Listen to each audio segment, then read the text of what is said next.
তো রাসূলুল্লাহ সাল্লাল্লাহু আলাইহি ওয়া আলিহি ওয়াসাল্লামের মাইন্ডসেট কেমন ছিল, তিনি বিভিন্ন সিচুয়েশনে কিভাবে এই সিচুয়েশনটাকে ডিল করতেন, ওনার অ্যাপ্রোচ কেমন ছিল, কোন পরিস্থিতিতে কিভাবে রিয়্যাক্ট করতেন, কিভাবে রেসপন্স করতেন, কিভাবে থিঙ্ক করতেন, কিভাবে ডিসিশন মেকিং করতেন, এই টোটাল বিষয়টাকে আজকে আমরা prophetic mindset through the lens of সিরাতে কভার করবার চেষ্টা করবো ইনশাআল্লাহ। একটু ভারী টপিক, তারপরে খুব সহজ করে উপস্থাপন প্রেজেন্টেশন করতে পারলে এটা বোঝা যাবে ইনশাআল্লাহ বিইذনিল্লাহ।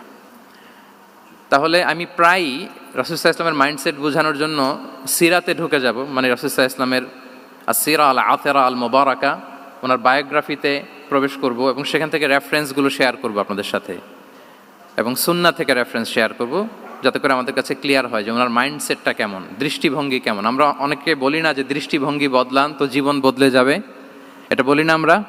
তার মানে এটা খুব গুরুত্বপূর্ণ, মাইন্ডসেট খুব গুরুত্বপূর্ণ। আমরা প্রফেটিক মাইন্ডসেট নিয়ে কথা বলবো ইনশাআল্লাহ। আমি আমার রিসার্চে 12টা মাইন্ডসেট খুঁজে পেয়েছি based on my personal research. আরও কিছু মাইন্ডসেট থাকতে পারে, কিন্তু মেইনলি ঘুরে ফিরে এই 12টার মধ্যেই সীমাবদ্ধ রাসূল সাল্লাল্লাহু আলাইহি ওয়াসাল্লামের মাইন্ডসেট। সেই 12টা মাইন্ডসেট কি আমি পয়েন্টগুলো উল্লেখ করে আমি মূল আলোচনাতে প্রবেশ করছি।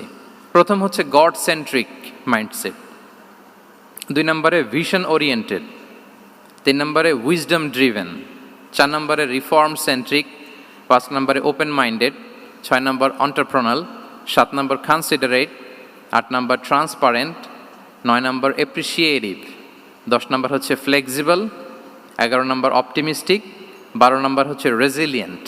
বেসড অন মাই রিসার্চ, আমার ক্ষুদ্র গবেষণা আমি খুঁজে পেয়েছি যে রাসূল সাল্লাল্লাহু আলাইহি ওয়াসাল্লাম এই ধরনের মানসিকতার অধিকারী ছিলেন। এই